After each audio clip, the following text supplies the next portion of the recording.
नमस्कार, ये रेडियो जागो 90.4 एफएम है।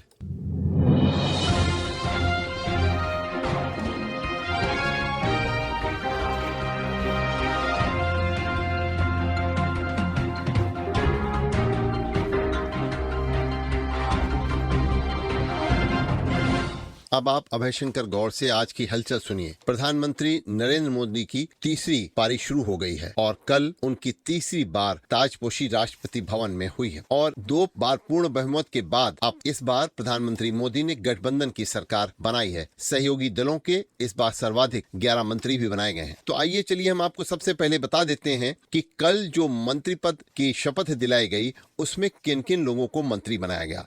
तो सबसे पहले आपको बताते हैं कि जो नई उम्मीदें थीं उनमें 30 कैबिनेट मंत्री बनाए गए हैं, 5 राज्य मंत्री स्वतंत्र प्रभार बनाए गए हैं और 36 राज्य मंत्री बनाए गए हैं। तो देश के लोकतांत्रिक इतिहास में एक नया अध्याय कल तब उस समय जुड़ा जब प्रधानमंत्री नरेंद्र मोदी ने तीसरी बार लगातार प्रधानमंत्री पद पर बने रहने का एक रिकॉर्ड बनाया, क्योंकि इससे पहले देश के प्रथम प्रधानमंत्री जवाहरलाल नेहरू ने भी ऐसा किया था कि वो भी तीसरी बार लगातार प्रधानमंत्री बने रहे थे। तो राष्ट्रपति भवन के प्रांगण में कल 7 देशों के राष्ट्राध्यक्षों ने भी और उसके अलावा 8000 से ज्यादा लोगों ने ये समारोह देखा। और कल जिनको मुख्य रूप से शपथ दिलाई गई है उनमें राजनाथ सिंह, अमित शाह और निर्मला सीतारमण और एस जयशंकर ये कैबिनेट में शामिल किए गए हैं। पहले भी ये कैबिनेट में मोदी के थे और नई सरकार में प्रधानमंत्री मोदी को छोड़कर 6 पूर्व मुख्यमंत्री भी इसमें शामिल हैं। इसमें 4 भारतीय जनता पार्टी के और 2 सहयोगी पार्टियों के भी हैं। तो आपको ये बता दें कि जो जनता दल एस के HD कुमारस्वामी पहले ये मुख्यमंत्री भी रह चुके हैं और दूसरे हिंदुस्तान आवामी मोर्चा के जीतन राम मांझी भी बिहार में मुख्यमंत्री रह चुके हैं और जनता दल यू के राजीव रंजन सिंह उर्फ लल्लन सिंह तथा TDP के राम मोहन नायडू और लोकतांत्रिक जन शक्ति पार्टी के चिराग पासवान को कैबिनेट मिनिस्टर इस बार मंत्रिमंडल में दिया गया है। तो प्रधानमंत्री मोदी के अलावा मंत्रिमंडल में कुल 71 सदस्य इस बार शामिल हैं।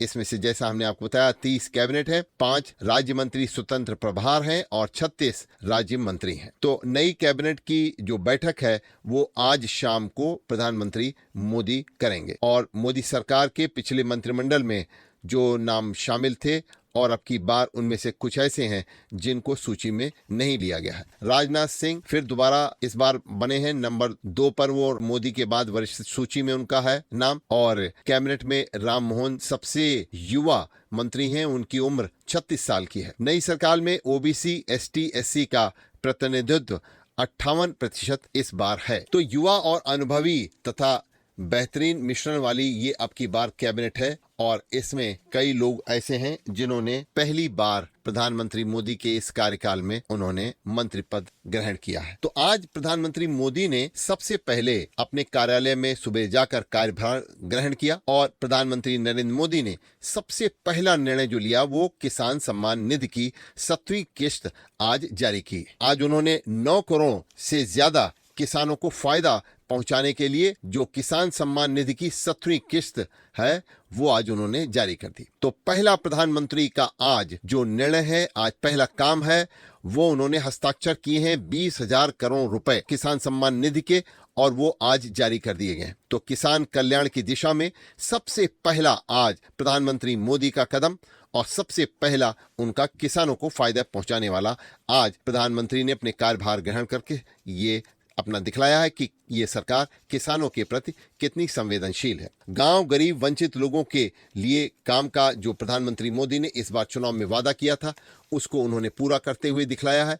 और आपको बता दें किसान सम्मान निधि के ये 2,000 रुपए की साल में 3 बार किसानों को ये किस्त मिलती है किसान सम्मान निधि के रूप में। तो ये आज जारी कर दी गई है 17वीं किस्त और किसानों को ये यानी कि 2,000 रुपए हर किसान को जो किसान सम्मान निधि के पात्र हैं उनको उनके खाते में ये पैसा आज पहुंच जाएगा। तो सबसे बड़ा निर्णय आज प्रधानमंत्री मोदी ने अपने पदभार ग्रहण करते हुए। अब की बार किसानों के लिए वैसे भी ये सरकार कटिबद्ध है, क्योंकि सोलर सिंचाई के लिए किसानों को लागत कम करने के लिए सोलर पैनल छूट पर प्राप्त हो रहे हैं तथा प्रधानमंत्री ने कृषि क्षेत्र के लिए और भी कई काम करने का अब की बार वायदा किया है। तो प्रधानमंत्री की आज शाम को पहली कैबिनेट बैठक होगी। और आज एक बात और आपको बहुत अहम बता दें कि आज उत्तर प्रदेश के मुख्यमंत्री योगी ने अमित शाह से आज एक उनकी मुलाकात हुई, एक बैठक हुई और कई महत्वपूर्ण मामलों पर योगी और अमित शाह के बीच वार्ता भी हुई। तो आज इसके साथ एक बहुत बड़ी और खबर है, क्योंकि सब लोग गर्मी से भी प्रताड़ित हैं और इस समय पीड़ित चल रहे हैं। तो मानसून जो है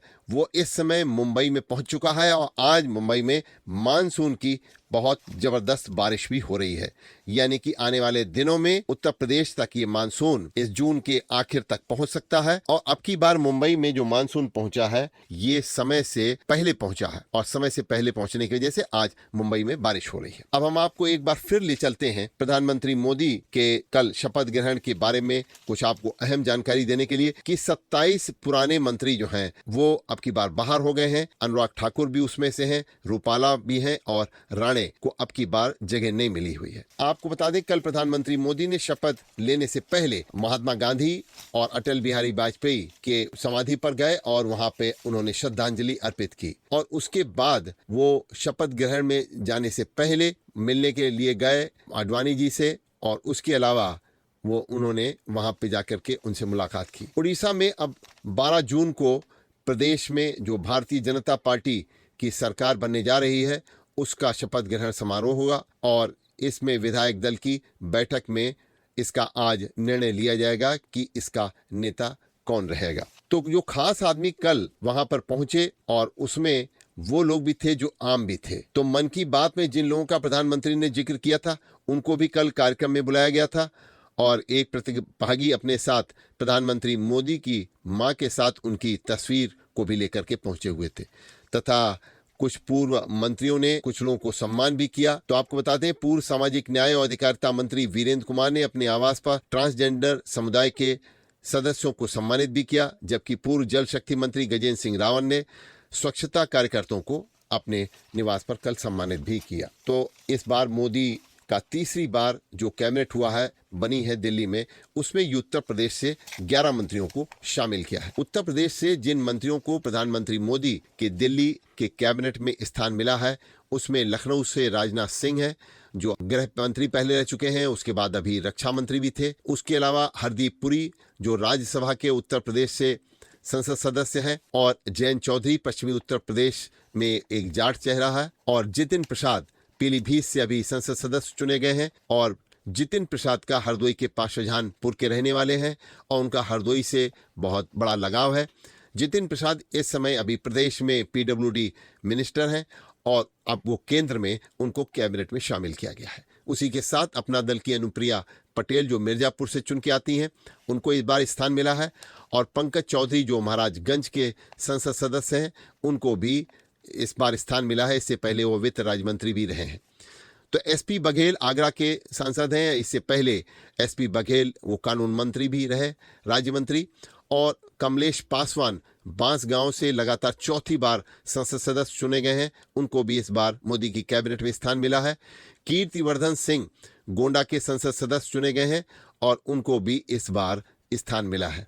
बीएल वर्मा पिछड़ा वर्ग मोर्चा के हैं, उपाध्यक्ष हैं और उनको राज्यसभा सदस्य हैं, उनको भी प्रधानमंत्री मोदी की कैबिनेट में इस बार स्थान मिला है। तो अब की बार जिन लोगों को स्थान उत्तर प्रदेश से मिला है वो 11 मंत्री केंद्र में है। अब आपको बता दें हरदोई में जो जेईई एडवांस की परीक्षा हुई है उसके परिणाम में हरदोई के 4 छात्राओं ने परीक्षा पास करके हरदोई जिले का सम्मान भी बढ़ाया है। तो हरदोई की राजनीति के परिदृश्य पर एक बार केंद्रीय मंत्रिमंडल जो कल गठित हुआ है प्रधानमंत्री मोदी का, उसको लेकर के अगर चर्चा की जाए तो हरदोई को 1951 से अभी तक कोई भी केंद्र के मंत्रिमंडल में स्थान नहीं मिल पाया है और इस बार हरदोई ने 2-2 संसद सदस्य दिए भारतीय जनता पार्टी की जो केंद्र में सरकार बनी है, लेकिन हरदोई को कोई भी स्थान नहीं मिल पाया। हरदोई के लोगों को इसका एक बार मलाल भी है और हरदोई के लोग इस बारे में अपनी जो राय व्यक्त कर रहे हैं, आइए हम सुनाते हैं आपको अमरीश कुमार रस्तोगी। मेरा नाम अमरीश कुमार रस्तोगी। नरेंद्र मोदी हमारे प्रधानमंत्री नहीं पूरे विश्व के नेता हैं। हम बहुत खुश हैं कि नरेंद्र मोदी फिर से प्रधानमंत्री बन रहे हैं लगातार तीसरी बार। जगह मिलनी चाहिए। हमारे यहाँ से 5 बार तो लगातार हमारे जयप्रकाश जी सांसद बन चुके हैं। मैं श्रीकांत गुप्ता, बड़े चौराहे से। रेडियो में आप सभी का बहुत बहुत स्वागत। नरेंद्र मोदी जी तीसरी बार प्रधानमंत्री बने, ये देश के लिए बहुत ही अच्छा रहा। मुझे भी बहुत खुशी हुई और हरदोई का भी इसमें योगदान रहा भाजपा को जिताने में। मगर मलाल इस चीज का रहा सबसे ज्यादा कि आजादी के इतने वर्षों बाद भी आज तक केंद्रीय मंत्रिमंडल में हरदोई के सांसद को कभी भी स्थान नहीं मिला। माननीय जयप्रकाश जी सांसद जी 6 बार रहे सांसद, 3 बार अशोक रावत, लेकिन इनको भी कभी स्थान नहीं मिला।